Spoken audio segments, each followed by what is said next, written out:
Muy buenas tardes, mi nombre es Jacqueline Pedraza Sandoval y en el día de hoy le vengo a explicar de qué se trata el modelo propuesto por Skinner. Este modelo parte del modelo básico conductista, estímulo-respuesta. No obstante, introduce un nuevo elemento. Se presenta entonces el modelo estímulo-respuesta y consecuencia. En este sentido, para el condicionamiento operante, el elemento determinante del comportamiento no son los estímulos que presionan la conducta, sino las consecuencias que derivan de cada conducta. Aparecen entonces dos conceptos claves del condicionamiento operante, el refuerzo y el castigo. El refuerzo es cualquier circunstancia, situación o consecuencia que es favorable a la conducta, es decir, que promueve o anima su repetición. Y el castigo es cualquier circunstancia, situación o consecuencia que es desfavorable a la conducta, es decir, que incide para que la conducta no se repita. Para mayor comprensión veamos el siguiente ejemplo. La madre y su hijo suelen salir al centro comercial y de pronto el niño se percata de un hermoso juguete que está exhibido en el aparador de una tienda, lo que sigue el pedido del niño para que se lo compre. La madre no presta atención al pedido del niño y sigue adelante, entonces aparece la primera conducta del berrinche del niño.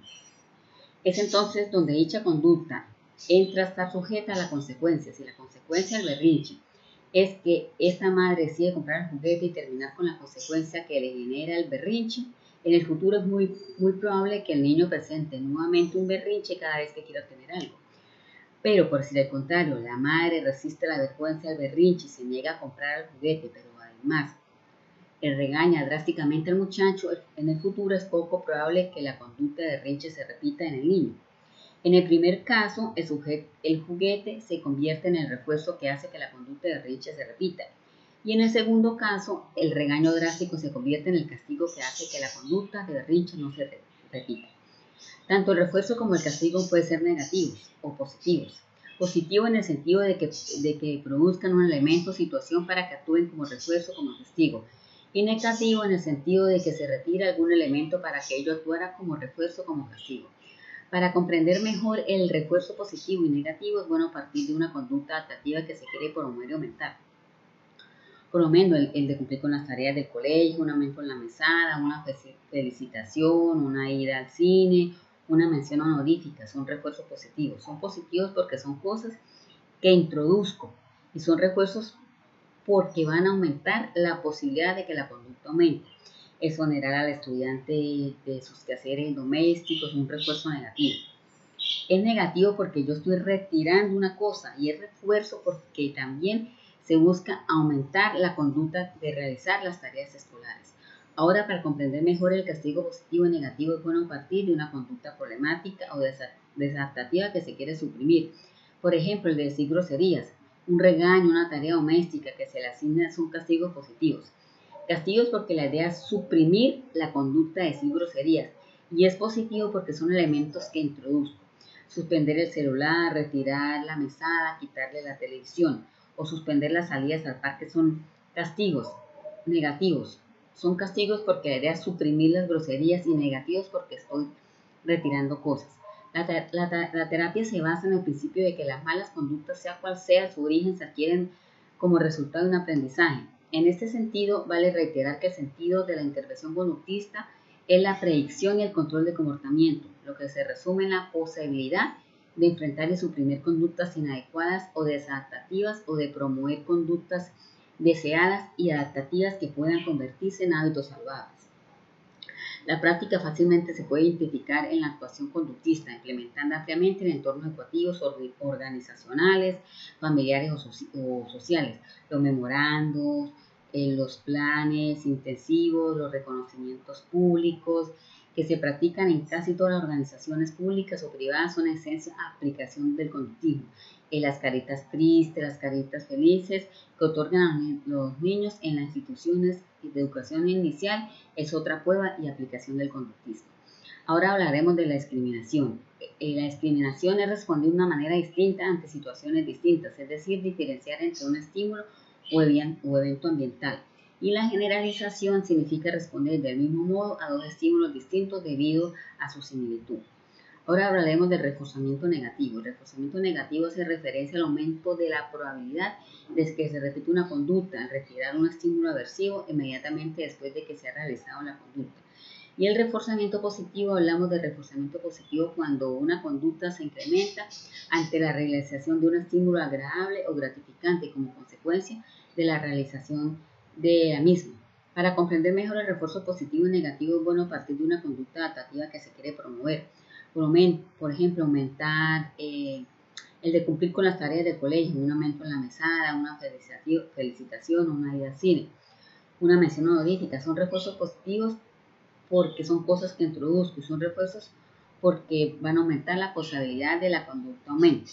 Ahora tenemos las técnicas para el mantenimiento o incremento de conductas. Tenemos el reforzamiento positivo. Un reforzador positivo es un estímulo, un evento, una conducta cuya presentación contingente a una conducta da lugar al aumento o mantenimiento de esta, de modo que este aumente o ese mantenimiento es menor o no sea cuando la presentación es no contingente. Se han distinguido diversos tipos de reforzadores. Tenemos los primarios. Son aquellos que no requieren de experiencia, de aprendizaje para funcionar como reforzadores. Tenemos la comida, la bebida y el contacto sexual. Y tenemos los reforzadores secundarios. Son aquellos que requieren su capacidad reforzante mediante la asociación con otros reforzadores primarios o secundarios o mediante la asociación con la retirada de estímulos aversivos. Y tenemos los reforzadores generalizados. Son reforzadores condicionados asociados con diferentes reforzadores primarios o secundarios. Ejemplo, la aprobación, el afecto, la sumisión, el dinero y los puntos en la economía de ficha. Tenemos los reforzadores naturales, que son aquellos que se emplean habitualmente en el medio de la persona para reforzar la conducta en cuestión. Por ejemplo, tenemos la conducta de estudio con alabanzas y buenas notas. Y los reforzadores artificiales son aquellos que no se emplean habitualmente en el medio de la persona para reforzar la conducta en cuestión. Por ejemplo, premiar la conducta lectora con partidas de parqués o paseos en bicicleta. Y tenemos la contingencia, que hace referencia a la relación de dependencia entre una conducta y los estímulos que la preceden o la siguen. Así decimos que un reforzador, por ejemplo, una felicitación, es contingente a una conducta, por lo menos a ayudar a otro, cuando la probabilidad del reforzador dada a la conducta es mayor que la probabilidad del reforzador dado que no se haya producido la conducta. Ahora tenemos los reforzamientos negativos, escape y evitación. El escape consiste en retirar o reducir un supuesto estímulo aversivo o terminar la pérdida de un supuesto reforzador positivo contingentemente a una conducta con el objetivo de incrementarla o mantenerla, por lo menos en la vida diaria. Descolgar el teléfono para escapar del sonido molesto o abrir el paraguas para dejar de mojarse. Y tenemos evitación, consiste en presentar un supuesto estímulo aversivo o retirar un supuesto reforzador positivo contingentemente a la no emisión de una conducta. Así pues, esto aumenta o se mantiene debido a que previene o pospone contingentemente la aparición de un estímulo aversivo o la pérdida de un reforzador positivo. Un ejemplo de evitación puede ser en la vida diaria: presentar un recurso que logre impedir el pago de una multa o presentar la declaración de la renta para evitar sanciones. Ahora tenemos las técnicas de instigación. Comprende aquellos procedimientos que se basan en la manipulación de estímulos discriminativos. Pueden ser estímulos antecedentes que señalan que una conducta determinada será probablemente reforzada y que tienen por finalidad el desarrollo o facilitación de una conducta. Por ejemplo, en el entrenamiento de habilidades sociales, como decir no, como iniciar o mantener una conversación. Ahora tenemos el modelado. Puede conseguirse que una persona realice una conducta haciendo que se observe a un modelo ejecutar esta conducta similar y se fija en las consecuencias que recibe. De este modo, una persona puede aprender a una conducta que no sabía hacer. O sea, es una adquisición, o aumentar una conducta que ya estaba en su repertorio, por lo menos una facilitación, o desinhibir una conducta que había sido previamente castigada. El modelado puede ser en vivo, o sea, puede ser llevado a cabo por una persona que está presente, o puede ser simbólico, por lo menos una grabación, un video, un audio. Ahora tenemos la guía física. Consiste en la inducción de una conducta mediante la colocación o guía física de las partes pertinentes del cuerpo de la persona. Por ejemplo, guiar las manos de alguien para que aprenda cierto movimiento deportivo, por lo menos un saque de tenis, un tiro libre o puede ser en el baloncesto. Ahora tenemos las técnicas para establecer conducta. Tenemos el moldeamiento, es el establecimiento de una conducta final, una que la persona no posee o que muy raramente emite. Se refiere al reforzamiento diferencial de cambios graduales en la topografía de una conducta, pero también puede referirse al reforzamiento diferencial de cambios graduales en otras características de la conducta como la frecuencia, duración, latencia o magnitud, o el reforzamiento diferencial. Por lo menos en un niño de 3 años con retraso mental, operado de catarata y que se niega a llevar las gafas, con lo que quedaría ciego si no las utiliza. Entonces se reforzaron con alimentos y posteriormente otros eventos, regalos, salidas a parques y excursiones. Los siguientes pasos son coger las gafas sin cristales y llevarlas encima del niño, acercárselas. a la cara, llevarlas después que las lleve puestas. Se le pueden poner patas largas y una cinta de lado a lado para facilitar su colocación. Después lleva las gafas normales pero sin cristales y después lleva las gafas con cristales. Llegar las gafas con cristales cada vez más tiempo para que él se vaya adecuando al hecho de tener las gafas puestas. Y hablemos del encadenamiento, el establecimiento de conductas en un determinado orden o secuencia. Es una cadena. En otras palabras, secuenciación de segmentos conductuales más simples en una sola conducta compleja. Cada conducta de la cadena, excepto la última, constituye o produce una señal o estímulo discriminativo para la siguiente respuesta. Cada conducta de la cadena, excepto la primera, sirve de reforzador condicionado para la anterior. Las cadenas típicas de conducta son vestirse, asearse, bañarse, comer, hacer cálculos matemáticos, escribir y manejar. Ahora hablaremos del desvanecimiento. Implica la supresión gradual de estímulos discriminativos, generalmente artificiales, tales como instrucciones, instigadoras, imitativas, como la guía física, inductores situacionales que controlan la conducta o que se han utilizado para instalar aulas, de modo que la conducta pase a estar controlada por estímulos discriminativos más pertinentes presentes en el ambiente natural. Por lo menos enseñar un vocabulario de determinado niño con ecolalia. Estos niños no siguen una conversación, sino que repiten aquello que se les dice. Para empezar, el terapeuta señala, por ejemplo, muñeco. Entonces el niño dice muñeco. Esto se le repite hasta que el niño dice consistentemente la palabra muñeco cuando la oye. En el siguiente paso, el terapeuta señala al muñeco y dice, ¿qué es esto? Muñeco. La pregunta se hace con voz tenue y la respuesta se da en voz alta. Si el niño dice muñeco, quiere decir que esa situación está reforzada. Ahora tenemos las técnicas para la eliminación de conductas. Tenemos el reforzamiento diferencial de tasa baja. Consiste en otorgar el reforzador por una reducción en la ocurrencia de la conducta meta. Como consecuencia, la conducta disminuye. Los reforzadores pueden ser entregados por una reducción en la frecuencia global de la conducta dentro de un periodo de tiempo determinado o por un incremento en la cantidad de tiempo que hay entre la ocurrencia y la conducta. Por ejemplo, reforzar si el número de intervenciones en clase ha aumentado, si el número de emisiones diarias en la cama ha disminuido, si el número de cigarrillos fumados han disminuido, si los números de errores gramaticales han disminuido. Este número puede irse reduciendo progresivamente hasta alcanzar, si se desea, una frecuencia de 0. En este último caso se estarían aplicando un reforzamiento diferencial en otras conductas, tales como se explicará más adelante. Y el reforzamiento diferencial de otra conducta se le denomina también entrenamiento en omisión. Consiste en otorgar el reforzador contingentemente en la no omisión de una conducta particular durante un periodo de tiempo específico. Así la persona recibe el reforzador solo si determinada conducta no ocurre durante cierto periodo de tiempo. Por ejemplo, prepararle a un niño su postre preferido por llevar 2 noches sin mojar la cama. Y el reforzamiento diferencial de conductas incompatibles es reforzar positivamente una conducta o más conductas deseables específicas que sean incompatibles con la conducta inadecuada que se quiere suprimir. A un niño que se pelea con otro a la hora de jugar, reforzarle socialmente mediante algún privilegio de un juego cooperativamente. Ahora tenemos las técnicas de castigo, incluyendo formas de castigo positivo por aplicación de estímulos punitivos, que puede ser castigo positivo propiamente dicho o sobrecorrección, y la otra es la forma de castigo negativo o por retirada de reforzadores positivos o de acceso a los mismos, como el coste de respuesta y el tiempo fuera.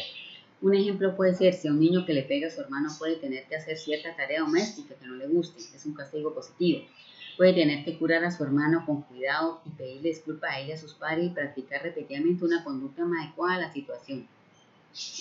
Y tenemos el castigo positivo por aplicación, es aquel cuya presentación contingente a una conducta da lugar a una eliminación de esta.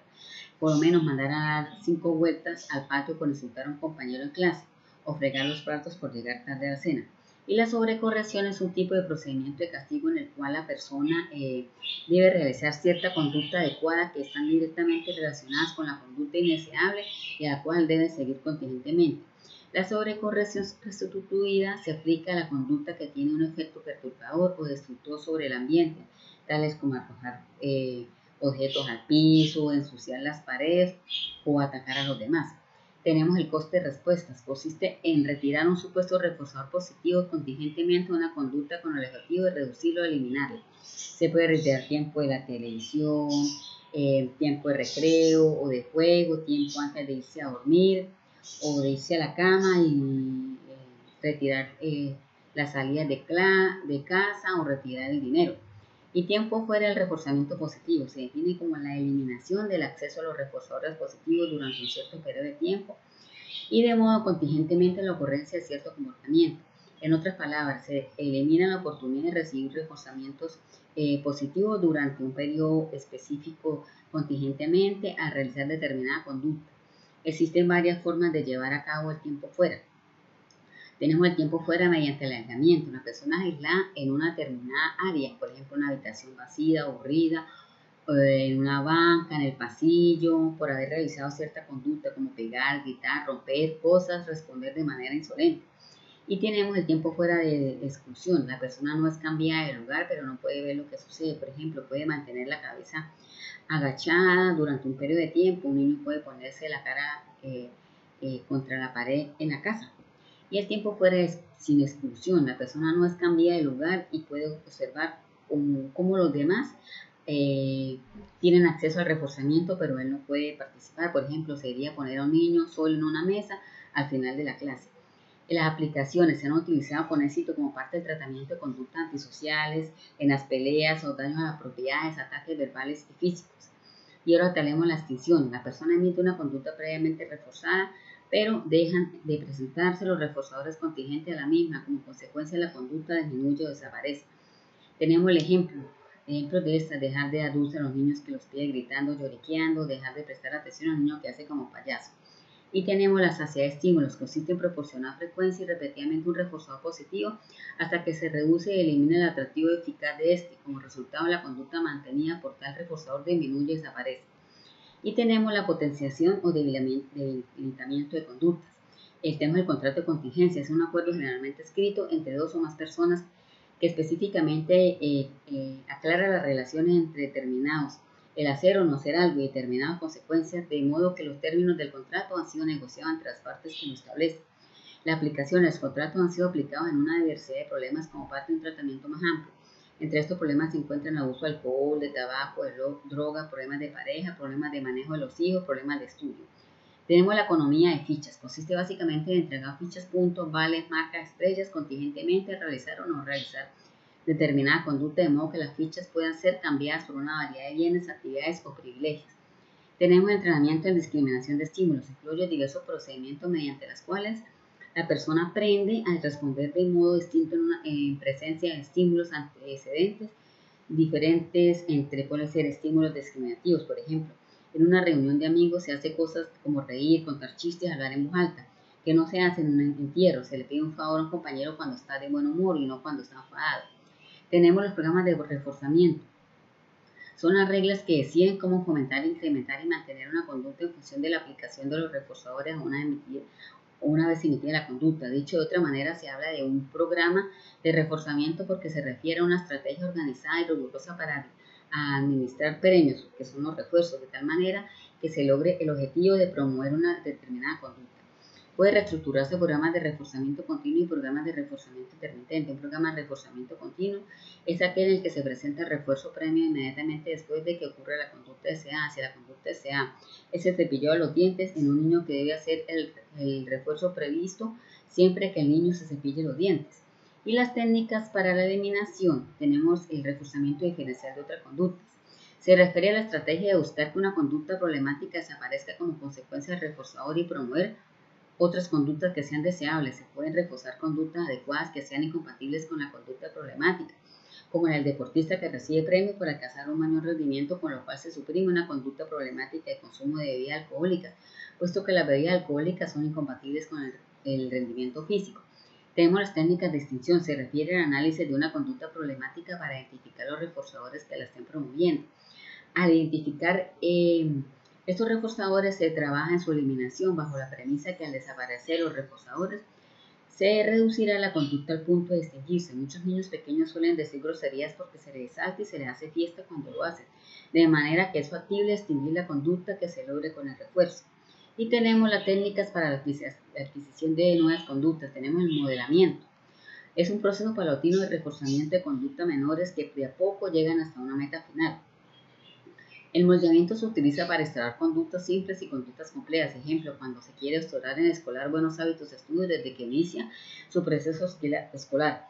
Se inicia reforzando pequeñas acciones asociadas al estudio y luego avanza hasta reforzar solo las conductas que estén más cerca de la meta final y deja reforzar las acciones que inicialmente se reforzaron pero que ahora deben ser reemplazadas por acciones más cercanas a la meta. Tenemos el encadenamiento. Se utiliza para instaurar las conductas complejas que dependen de una secuencia de conductas sencillas que están encadenadas, es decir, que realizarlas de manera secuencial complementan la tarea. Ejemplo, la destreza deportiva, la ejecución de instrumentos musicales y procedimientos general.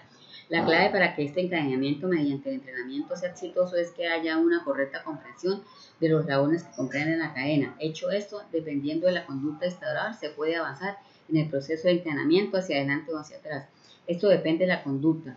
Si va a utilizar el encadenamiento para entrenar a un niño que está en natación, lo primero que debe aprender es a flotar, luego a patear y más adelante a bracear. El refuerzo se irá aplicando la conducta o el eslabón que se vaya a agregar. Esto es encadenamiento hacia atrás, de lo simple a lo complejo. Bueno, muchas gracias. Esto era lo que tenía para contarles del condicionamiento operante de Skinner. Feliz